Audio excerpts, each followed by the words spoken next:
امام احمد رضا نے ہمارے عقیدوں کی حفاظت کی ہے کہ جب کہا کہ معاذ اللہ نبی کا علم کے بارے میں تم کہتے ہو معاذ اللہ نبی کو تو کوئی علم غیب نہیں، جیسا علم غیب پاگلوں کو، مجنونوں کو، جانوروں کو ہوتا ہے، ایسا علم غیب نبی کے پاس ہے، تو اس میں کون سی شان کی بات ہے؟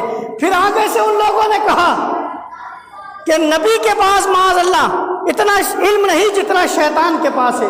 کیوں؟ کیونکہ نبی کا جو علم غیب ہے وہ قرآن سے ثابت نہیں، لیکن جو شیطان کا علم غیب ہے وہ نص قطعی سے ثابت ہے، یہ بدعقیدوں نے کہا۔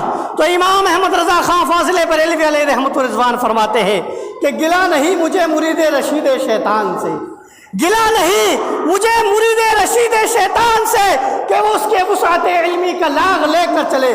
ہر ایک بڑا اپنے بڑے کی بڑائی کرتا ہے، ہر ایک مکھ بچہ مکھ کا یاغ لے کر چلے۔ امام احمد رضا فرماتے ہیں یہ دنیا کا قانون ہے، دنیا کا دستور ہے، دنیا کا اصول ہے، جو جس کو بڑا مانتا ہے اس کی تعریف کرتا ہوا نظر آتا ہے، جو جس کو بڑا مانتا ہے اسی کی حمد کرتا ہوا نظر آتا ہے، جو جس کو بڑا سمجھتا ہے اسی کے پیچھے لگتا ہوا نظر آتا ہے۔ یہ تمہاری قسمت ہے کہ تم نے شیطان کو بڑا مانا ہے، یہ تمہاری قسمت ہے کہ تم نے شیطان کے علم کو نبی کے علم سے بڑھا دیا، یہ تمہاری قسمت ہے تم نے اسے اپنا بڑا مانا، یہ ہماری قسمت ہے کہ ہم نے نبی کو اپنا بڑا مانا ہے۔ یہ قسمت کی بات ہے، اس میں ہم کوئی کسی سے جھگڑا نہیں کرتے ہیں، لیکن ہم یہ ضرور کہتے ہیں کہ سوچنا اس بات کو کہ نبی کا علم کہاں اور شیطان کا علم کہاں، کیا یہ کبھی برابر ہو سکتے ہیں؟ شیطان وہ ہے جو ہمیشہ جہنم میں رہنے والا ہے، اور مصطفیٰ وہ ہے کہ جن کے لیے جنت بنائی گئی ہے۔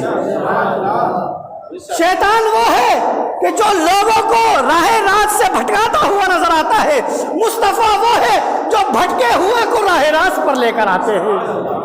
شیطان وہ ہے جو لوگوں کو گناہ کی طرف لے جاتا ہے، شیطان وہ ہے جو لوگوں سے گناہ کرواتا ہے، مصطفیٰ وہ ہے جو گناہ کر رہے ہوتے ہیں انہیں گناہ سے بچا کر جنت کی طرف لے آتا ہے۔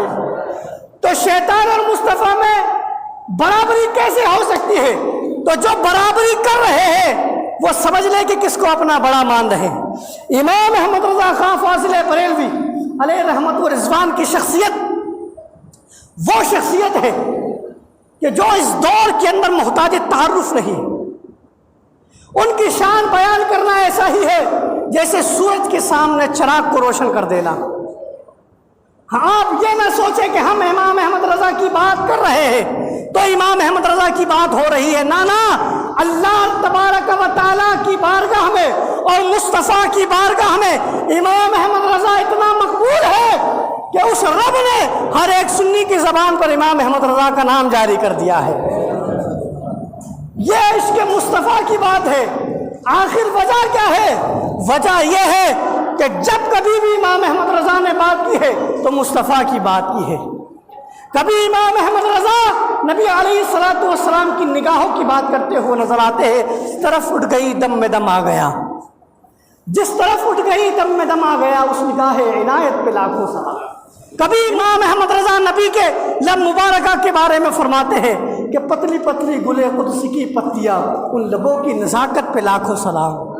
امام احمد رضا خان فاضل بریلوی نبی علیہ الصلوۃ والسلام کے حسن کے بارے میں لکھتے ہیں کہ حسن کھاتا ہے جس کے نمک کی قسم، حسن کھاتا ہے جس کے نمک کی قسم ہے وہ ملیح دلارا ہمارا نبی۔ امام احمد رضا نے جب بھی قلم اٹھایا نبی کی شان ہی بیان کی ہے، جب بھی قلم اٹھایا نبی کی ہی بات کرتے ہوئے نظر آ رہے ہیں، جب بھی قلم اٹھایا نبی کی ہی تعریف و توصیف بیان کرتے ہوئے نظر آ رہے ہیں۔ اس لیے امام احمد رضا آج تمام عاشقان مصطفیٰ کے دلوں میں بستے ہوئے نظر آ رہے ہیں۔ امام احمد رضا کے عشق کا اندازہ آپ لگائیے کہ امام احمد رضا خان فاضل بریلوی علیہ رحمت و رضوان جب مدینہ شریف جاتے ہیں اور اللہ نے کتنی مقبولیت امام احمد رضا کو دی، آپ کو پتہ ہے جب مکۃ المکرمہ سے آپ روانہ ہوئے مدینے کی طرف تو پورے مدینے میں شور ہو گیا کہ بریلی کا قلندر آ رہا ہے، بریلی کا رضا مدینہ شریف آ رہا ہے۔ تو اس وقت کے جو بڑے بڑے علماء تھے وہ منتظر ہو گئے کہ اس عاشق مصطفیٰ سے ملاقات کرنی ہے، اس شخص سے بات کرنی ہے جو اٹھتے بیٹھتے سوتے لیٹتے جاگتے سوتے صرف ایک ہی نام لیتا ہے، مصطفیٰ کا نام لیتا ہے۔ اس عاشق رسول سے ملاقات کرنی ہے